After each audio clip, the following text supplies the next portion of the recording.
Hello बच्चों। हमारा प्रश्न है डायबेसिक अम्ल का उदाहरण है। चार ऑप्शन है: ऑर्थोफॉस्फोरस अम्ल, हाइपोफॉस्फोरस अम्ल, ऑर्थोफॉस्फोरिक अम्ल, पायरोफॉस्फोरिक अम्ल। चलिए समझते हैं इस प्रश्न को। तो सबसे पहले हम लोग को मुख्य अवधारणा में क्या सीखना होगा। मुख्य अवधारणा है डायबेसिक अम्ल के बारे में। मुख्य अवधारणा क्या हो गया? डायबेसिक अम्ल। डायबेसिक अम्ल वैसा अम्ल जिसकी क्षारीयता कितनी हो? क्षारीयता 2 हो, या फिर 2 OH माइनस आयन उपस्थित हो, ये भी बोल सकते हो। तो अगर हम लोग एक एक करके अगर सभी का संरचना देख लें तो इससे पता चल जाएगा। पहला है ऑर्थोफॉस्फोरस अम्ल, जिसकी जो फॉर्मूला होता है वो होता है H3PO3। H3PO3। तो H3PO3 कैसे रहता है?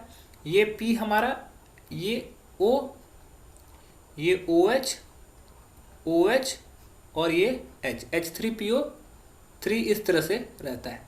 तो यहाँ पे देखो कितने OH ग्रुप प्रेजेंट है? 2 OH ग्रुप प्रेजेंट है। इसका मतलब इसकी क्षारीयता कितनी है? क्षारीयता इसकी हो गई 2। अतः यह क्या है? डायबेसिक अम्ल है। तो ऑप्शन ए हमारा बिल्कुल सही हो जाएगा। दूसरा है हाइपोफॉस्फोरस अम्ल। हाइपोफॉस्फोरस अम्ल का फॉर्मूला होता है H3PO2। तो यहाँ का संरचना अगर देखें तो ये कुछ इस प्रकार से रहता है। ठीक है, तो इस प्रकार से रहता है। तो ये H3PO2 हाइपोफॉस्फोरस अम्ल हो गया। तो यहाँ पे OH एक ग्रुप है, तो इसकी क्षारीयता कितनी हो गई? इसकी क्षारीयता हो गई 1। तो ये डाई बेसिक अम्ल नहीं हुआ, तो ये गलत हो जाएगा। फिर है ऑर्थोफॉस्फोरिक अम्ल। ऑर्थोफॉस्फोरिक अम्ल का फॉर्मूला होता है H3PO4। H3PO4 के अगर संरचना देखें तो ये हो गया O, और इस पर 3 OH ग्रुप प्रेजेंट रहते हैं। तो यहाँ पर इसकी क्षारीयता कितनी हो गई? 3 OH ग्रुप प्रेजेंट है, तो क्षारीयता यहाँ पर 3 हो जाएगी। क्षारीयता यहाँ पे 3 हो जाएगी, तो यह भी गलत हो जाएगा। क्षारीयता 2 होना चाहिए। और उसके बाद आता है पायरोफॉस्फोरिक अम्ल। पायरोफॉस्फोरिक अम्ल का फॉर्मूला होता है H4P2O7।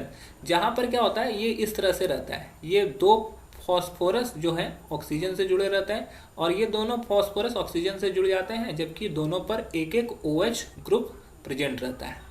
ओके, तो यहाँ पर इस पूरे में देखो कितने OH ग्रुप प्रेजेंट है। तो अगर ध्यान से देखोगे तो यहाँ पे 4 OH ग्रुप प्रेजेंट है।